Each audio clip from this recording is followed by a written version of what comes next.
Which profession attracts the worst kinds of people? Story 1. Every cop I've met openly brags about either beating the shit out of people, being corrupt, or openly slanders demographics they're supposed to serve. The husband of a friend is a cop. I didn't know him well, and still don't. Intentionally, at this point.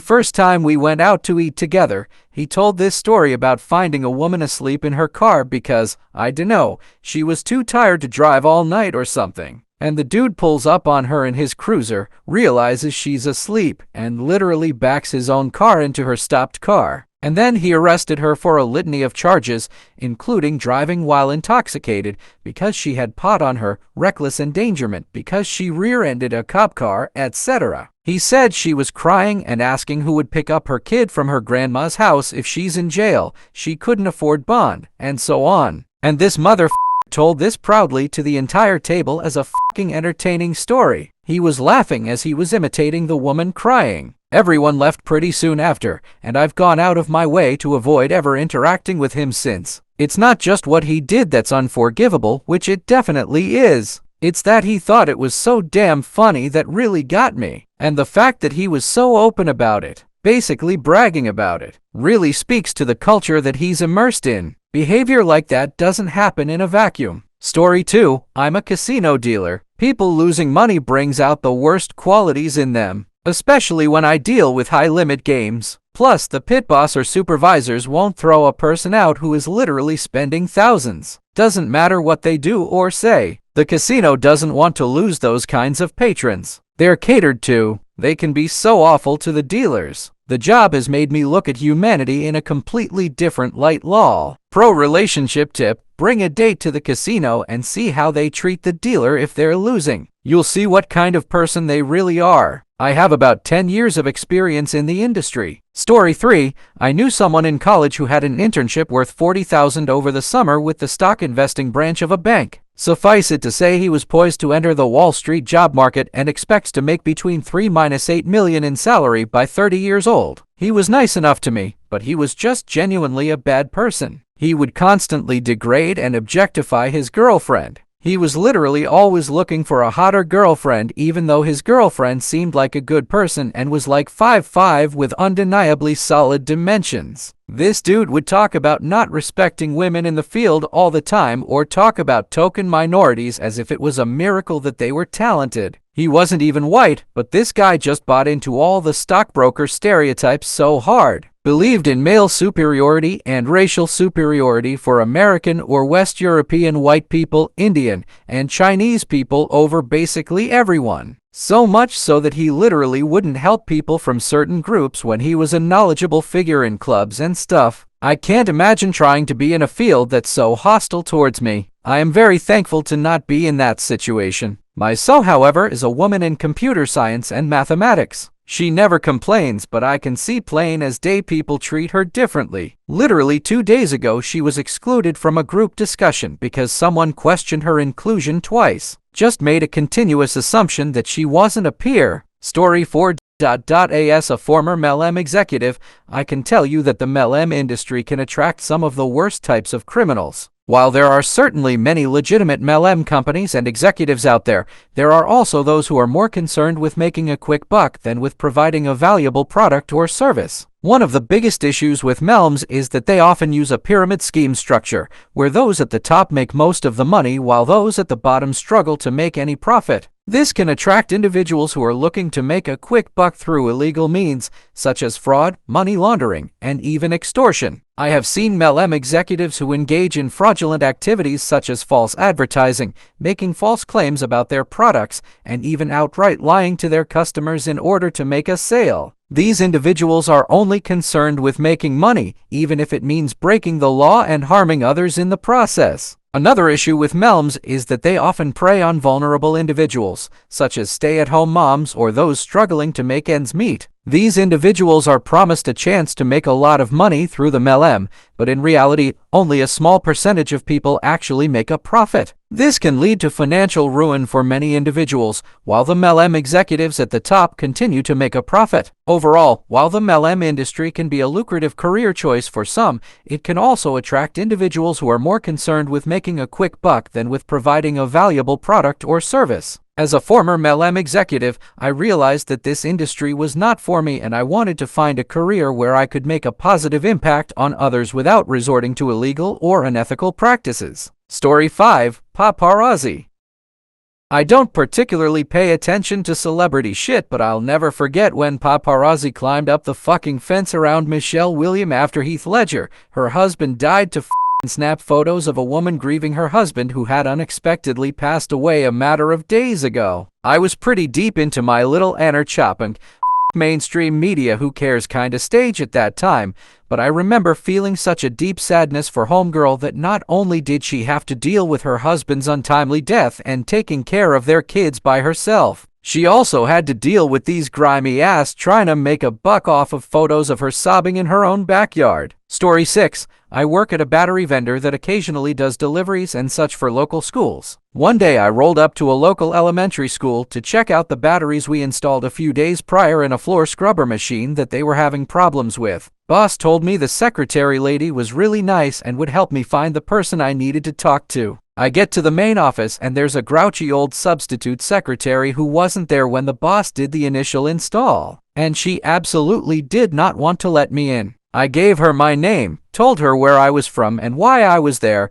and asked her to buzz the custodian for me. Well, nobody told me you were coming. Why should I let you in? She then proceeds to call the principal, who tells her to call the custodian. Not good enough. Finally, after arguing with this secretary for what felt like forever, she finally reluctantly called the head custodian who, of course, knew exactly who I was and why I was there. For context, this was happening during recess, so of course there was a group of hurt kids waiting to see the nurse. While I was standing in the office waiting for the custodian, this lady went through the line. Why do you want to see the nurse? You'll be fine if you go back outside. You, what's wrong with you? Your stomach hurts? Ugh. Fine. You, does it hurt when you do that? Then stop doing that. I genuinely felt bad for these kids. What a The whole thing really caught me off guard because all of the office ladies at all the schools I went to were definitely more the cool grandma type. Story 7. Worked as a dispatcher for 6 years for a tow yard with a police contract. Relative to smaller tow companies, we were pretty above board with everything. I will say though,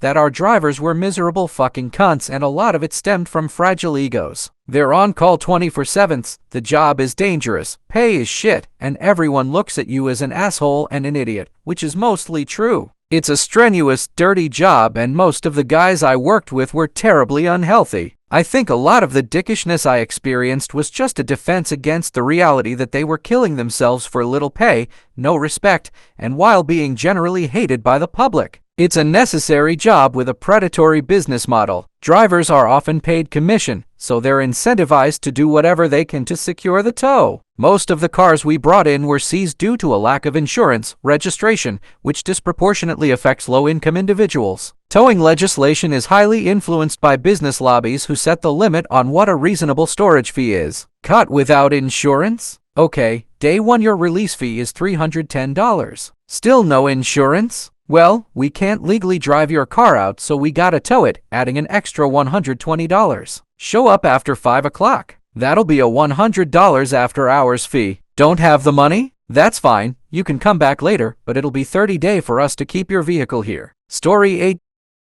As a Hollywood maker, I can tell you that the entertainment industry can attract some of the worst types of criminals. While there are certainly many talented and ethical individuals in Hollywood, there are also those who are more concerned with power, fame, and money than with creating quality content. One of the biggest issues in Hollywood is the prevalence of sexual harassment and assault. There have been numerous cases of producers, directors, and actors using their power to coerce or force individuals into sexual acts. This kind of behavior is not only illegal, but it is also incredibly harmful to the victims and can have lasting effects on their careers and personal lives. In addition to sexual harassment and assault, there are also those in Hollywood who engage in fraud, money laundering, and other illegal activities. Some producers and executives have been known to engage in shady financial practices, such as hiding profits or misusing funds. This kind of behavior not only harms investors and others involved in the production, but it can also be illegal. Another issue in Hollywood is the rampant drug use and addiction among some actors and producers. While substance abuse is a problem in many industries, in Hollywood it can be particularly damaging due to the high-pressure environment and public scrutiny. This can lead some individuals to engage in criminal activity, such as drug trafficking or driving under the influence. Story 9. I was an ice cream truck driver for years. I never met a creep other than my boss who owned the business and didn't drive but would look up my skirt and say really inappropriate things. I quit because he asked if I stopped the truck when I counted my till. I said yes. And he said a N-word was going to slit my throat one day if I keep doing that. Plus a lot of back issues caused by being 6 tall and hunching over. What we did have was a ton of drug addicts and sellers. It's all under the table, straight cash at the end of the night,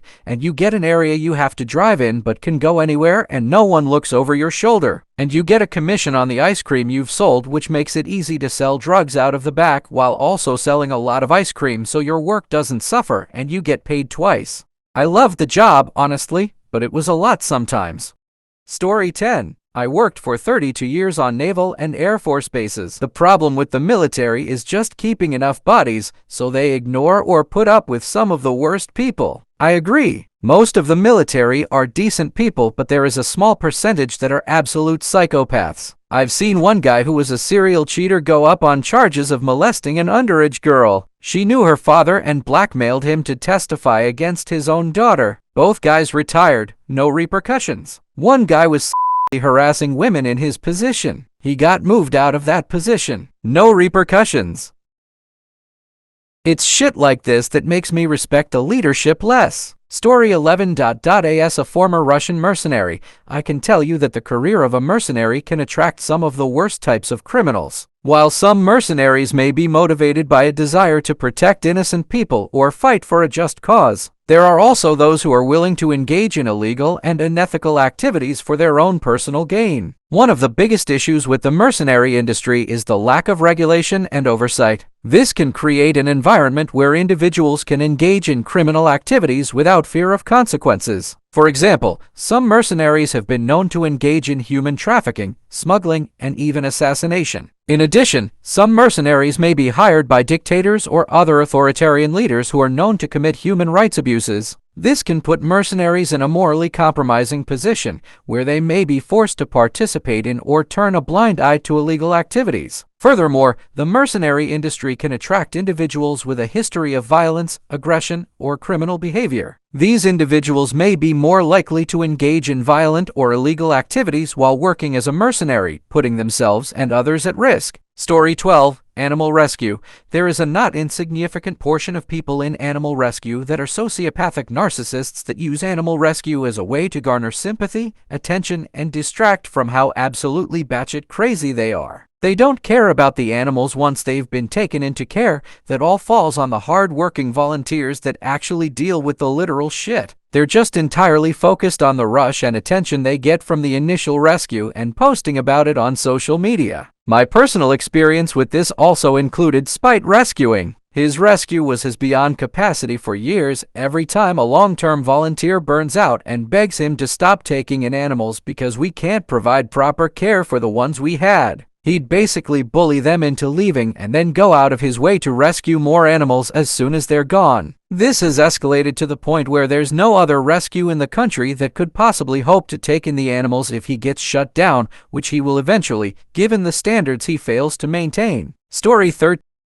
As a victim of a dishonest car salesman, I can tell you that the car sales industry can attract some of the worst types of criminals. While there are certainly many honest and trustworthy car salespeople, there are also those who are more concerned with making a quick profit than with providing quality service to their customers. One of the biggest issues with the car sales industry is the prevalence of scams and fraud. Some car salespeople may engage in deceptive practices, such as selling cars with hidden mechanical issues or misrepresenting the condition of a vehicle. This can lead to financial loss and legal trouble for unsuspecting buyers like myself. In addition to these scams, some car salespeople may also engage in predatory lending practices. They may offer high-interest loans to individuals with poor credit or convince customers to sign up for unnecessary add-ons or warranties. These practices can lead to financial ruin for vulnerable individuals and families who may already be struggling to make ends meet. Furthermore, the car sales industry can attract individuals with a history of criminal behavior. Some car salespeople may have a record of fraud, theft, or other illegal activities,